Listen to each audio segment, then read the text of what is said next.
I don't have anything to talk about this week. Not this nigga. Seems like the obvious topics are Scream 6 and John Wick 4, which I've definitely heard great things about both. The only problem is that I've never seen Scream or a John Wick movie before, which I know is practically going against film watcher law, so I guess I'm sort of unqualified to review it now. I tried to give you guys the option of what I should watch with which Netflix series I could potentially binge, with common other shows being the most popular option, except the only comment there was about how there were no comments. Shout out Dr. Strange for being a real one. But as the consistent channel I am, I couldn't go 2 weeks without giving you guys nothing, so I dug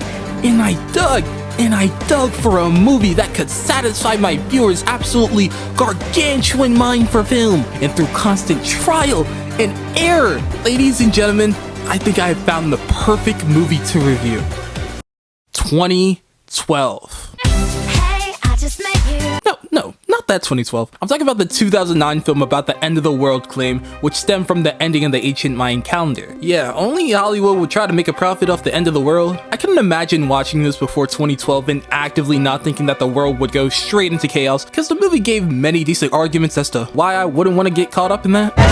The general public has always had this obsession with the end of the world, which makes sense as we are sentient beings who prioritize survival. And while there are legitimate concerns over the fate of our planet, many people have been knee-deep in conspiracies to try to stay ahead of the curve. It was supposed to be wraps at the turn of the millennia, then it was 2003, then it was 2012, and I'm sure I'm missing out on a bunch more scares along the way. Like the most abnormal thing to actually come from 2012 was Carly Rae Jepsen dominating the music scene like she was Prime Drake or something. Heck, even 2020 was more 2012 than 2012. But if you were the average person in 2009 when this dropped, you may have played it off as a joke, but this movie definitely would have left a lingering fear, and it's in this lingering fear that I believe a movie of this caliber may have actually gotten its hype and attention from, because it's definitely not $790 million worth of movie. Because when you get past the looming feeling of potentially having this film play out IRL in 3 years, you're faced with a production that could easily be a comedy if they tweaked like a thing or two. 2012 is one of those disconnected, connected films like Love Actually, in which we follow different protagonists. Their stories and situations may be distinct, yet the different characters in said stories are connected to each other due to outside factors, one way or another. And this is actually one thing I really applaud the movie for actually enacting, because having a plot that surrounds something as major as global destruction almost demands a larger scope, or the movie's main gimmick would feel very limiting. Unless they have like an extreme circumstance that specifically outlines how one person interacts with a disaster, like they're Superman or something. But in a disaster movie, when everyone equally has a chance of getting murked, the viewer needs several different viewpoints to really grasp the chaos that is ensuing. It's like creating a documentary about US voting and only covering like one dude from North Dakota for the whole thing. In 2012, we luckily were given more scope,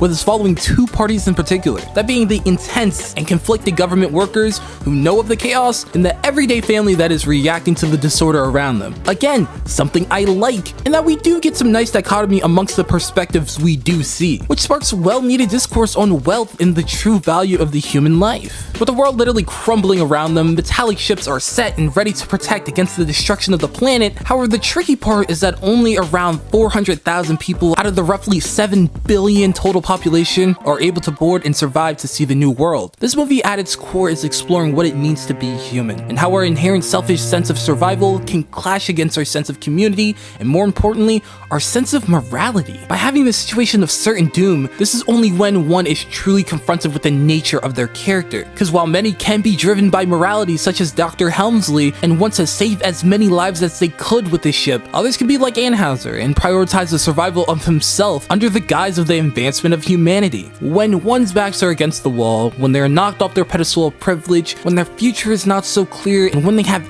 everything to lose, only then does one truly show their human nature. Shout out to MJ. By the way I'm describing the thematic highlights of this movie, you would think that this would be regarded as an all-time classic or something. But just one look at any actual review of the movie, and it will pull you straight back down into reality, because this movie does not operate on the typical scale of either being good or bad. No, you either think this movie is meh, or you think it's downright atrocious, because this movie somehow manages to mess up almost every good thing going for it, which is honestly a talent at this point. You know that interesting dynamic of following the public versus the government and how they handle this tragedy? Yeah, it looks good on paper until you realize that it all depends on us actually caring for the characters, and this is more of a problem on the public side of things. But yeah, these guys are kind of boring. Here you got a divorced couple, 4 youths, 2 Russians, and the ex-wife's new boyfriend, and no, this is not a setup to a bad joke. We follow their journey as they travel from LA to China in an attempt to make it to the secret survival ship, all while going through plenty of natural disasters to get there. It's with this group that we're supposed to face immense emotional conflict of seeing our beloved heroes barely make it out with their lives, but the thing is that I don't care about any of them, like at all. Almost everyone here in the A storyline had the character complexity of a cardboard box, with our main protagonist in particular falling victim to monotone voice syndrome, in which his line delivery is so flat that when you take context away, you would never guess that he was in the middle of the apocalypse. Any bit of an attempt to build up or have a character go through genuine growth to make us actually like them, we're only left with unsatisfying conclusions. Take the biggest point of growth for our protagonist in that he was supposed to finally accept his ex-wife's new boyfriend as an integral piece of his children's lives. Except the new boyfriend just ends up getting murked, the ex-husband gets back with his wife, and they just never talk about him again. It's just hard to take this movie and the themes they are potentially showing seriously when you can clearly tell they aren't really trying sometimes. And it's not that the movie doesn't have good things going for it, it's just that they're actively sacrificing its potential to poorly allocate their effort to other things, such as visuals. It's almost a given that spectacle is going to be a top priority if you want to make a disaster movie. I mean, people aren't going into these movies expecting everything to go well the entire time, and the storyline A is more where we see the physical disasters come in with the destruction of the earth. I'm talking earthquakes, collapsing buildings, explosions, tsunamis. They were really putting that $200 million budget into use. And I will not lie,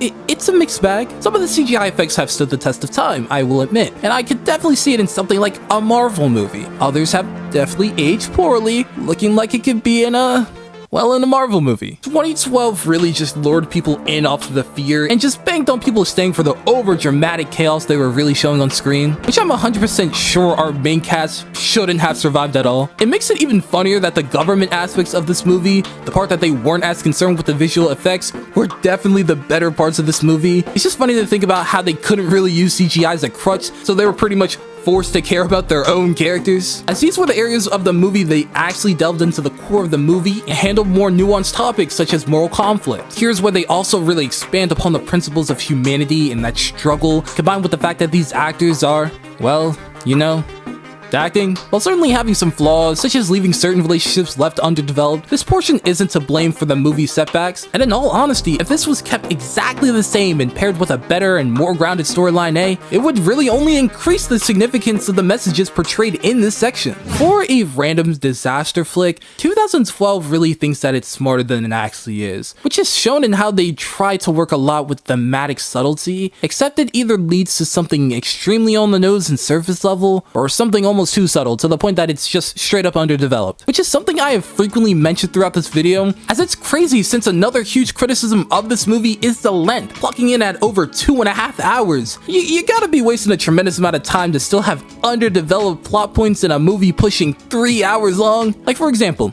it would be nice to get more character building for some of the women here, other than concerned mother and concerned daughter, except we gotta hit a religious metaphor like every 10 minutes, and look, all praise to the Most High. Yet this movie wasn't the most diverse when it came down to its symbolism. They sort of just thought of one great thing and spammed the mess out of it. You know what? Maybe I just am not a fan of disaster movies. Because in reality, a normal person versus nature will always end up on the losing side. A random author is not surviving these many public casualties, so casually. This is a genre that is pretty much based on the inherent suspension of belief, with these public tragedies being used as a launching point for deeper discussion, except it can easily be misinterpreted as an easy payday where people just get to destroy some stuff for 2 hours. There's only so much absurdity your plot can handle while still actively taking itself seriously before your movie's just straight up a parody movie. And 2012 pretty much reached that about 4 explosions ago. Despite my less than ideal criticisms, 2012 still lands in the top 5 highest earning movies for 2009, surprisingly, only being beaten out by a steaming sequel film to a beloved action franchise that made nearly $5 billion collectively at the box office, the highest grossing movie of one of the most popular youth franchises of all time, that has also made over $3.2 billion in total at the box office, the 6th installment of a franchise that has made $7.7 billion in total at the box office, not including its prequel series, and is based on the single best-selling book series of all time, and lastly,